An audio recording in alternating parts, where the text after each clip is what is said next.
Hello दोस्तों, मेरा नाम है विशाल और आज हम लोग बात करने वाले हैं music production course lecture 11 external instrument या एक्सटर्नल प्लगइन पर। प्लगइन से हम लोग ऑटोमेशन कैसे करते हैं, किसी प्लगइन की ऑटोमेशन कैसे करते हैं जो एक्सटर्नल होते हैं, थर्ड पार्टी प्लगइन्स होते हैं। तो ज़्यादा टाइम वेस्ट नहीं करेंगे, चैनल को सब्सक्राइब करना and press the bell icon. तो चलिए सबसे पहले हम लोग चलते हैं अपने एफएल स्टूडियो में। ये मैंने एफएल स्टूडियो ओपन कर लिया है, मेक श्योर आपने भी कर लिया होगा। तो यहाँ पर लास्ट टाइम मैंने सिखाया था कि हम लोग इंटरनल प्लगइन्स, इंटरनल नॉब से कैसे ऑटोमेशन करते हैं। आज हम एक्सटर्नल से कैसे करते हैं सीखेंगे। मैं यहाँ पे रिप्लेस कर लेता हूँ, राइट क्लिक करेंगे, रिप्लेस। मैं कोई थर्ड पार्टी प्लगइन ले लेता हूँ जैसे कि नेक्सस। ये आ गया हमारा नेक्सस। वहां पर क्या था, किसी भी नॉब पे राइट क्लिक करो और यहाँ ऑटोमेशन आती है, लेकिन यहाँ पे राइट क्लिक करने से कुछ भी नहीं आता। तो इसको हम लोग कैसे ऑटोमेट करते हैं। तो सबसे पहले हम लोग कोई भी एक कॉर्ड ले लेते हैं, तो सुन लेते हैं।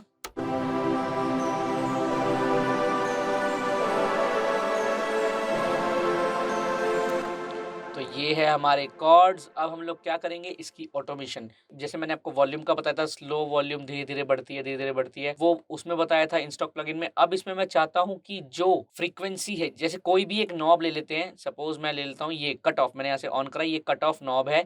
अब हम इसको कम करते हैं, नॉब को कम किया 20। अब सुनते हैं, फिल्टर है ये हाई पास फिल्टर, इसको सुनते हैं।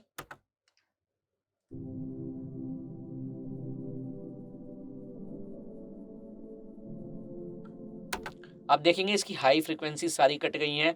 अब मैं चाहता हूँ कि ये लो फ्रीक्वेंसी से हाई फ्रीक्वेंसी की हो जाए। फ्रीक्वेंसी क्या होता है, लो हाई क्या होता है, इसमें आप बिल्कुल भी अभी दिमाग मत लगाना, क्योंकि इसके ऊपर लेक्चर बनाऊंगा कि ईक्यू क्या होता है, इसमें लो फ्रीक्वेंसी बैंड पास क्या होता है। इसके लिए थोड़ा टाइम आप मेरे को देना। पहले हम लोग एक एक करके कवर करेंगे। खाली मैं इसमें आपको सिर्फ ऑटोमेशन बताना चाह रहा हूँ कि किस तरह से करते हैं। तो ठीक है, मैं नॉब को डाउन से अप करूंगा, आप देखना इसकी इसकी टोन कैसे चेंज होती है।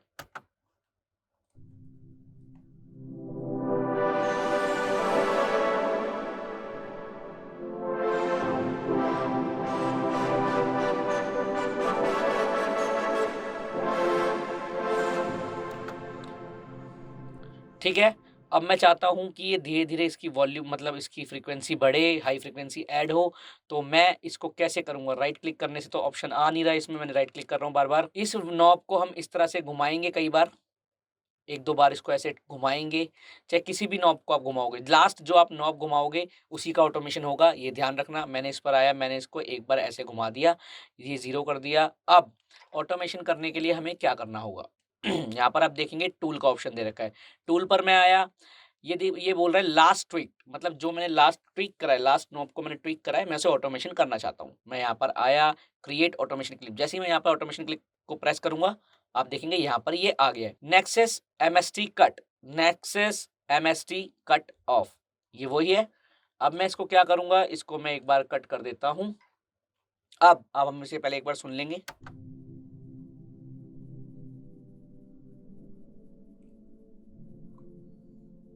मैं चाहता हूँ कि ये स्लो स्लो इसका वो टोन बढ़े, इसकी फ्रीक्वेंसीज ऐड हो। इसको मैं चाहूँगा कि टेंशन इसकी और बढ़ जाए। और अब हम सुनते हैं।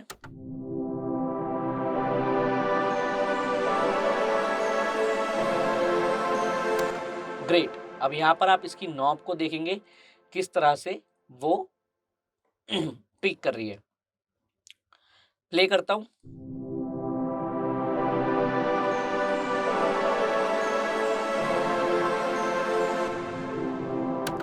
ठीक है, अब ये जो नॉब है ये ऑटोमेट हो चुकी है। पहले इसको रीसेट करने के लिए राइट क्लिक करूंगा। अब मैं यहाँ पर कुछ भी ऐड कर सकता हूँ। राइट क्लिक करूंगा, ये इसके पॉइंट्स ऐड होते जाएंगे, जितने मर्जी चाहूँ मैं पॉइंट लगा सकता हूँ कहीं पर भी।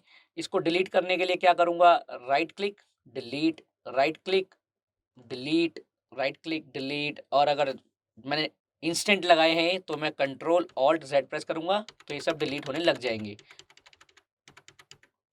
ठीक है, अब इसको क्या करते हैं हम, एक छोटा सा एग्जांपल लेते हैं, राइट क्लिक करके थोड़ा छोटा छोटा सा इस तरीके से। ग्रेट। और ये मैंने दिया लगा, और एक ये। अब देखते हैं कि ये क्या ऑटोमेट हो रहा है, कितना ऑटोमेट हो रहा है। मैं इसको यहाँ से सिंपल या तो इसको बंद कर दूंगा यहाँ तक लाके, और इसको आगे तक कॉपी कर लूंगा। ठीक है, अब हम खोलते हैं अपना नेक्सस, देखते हैं कि ये कितना नॉब हो रहा है। प्ले करता हूँ।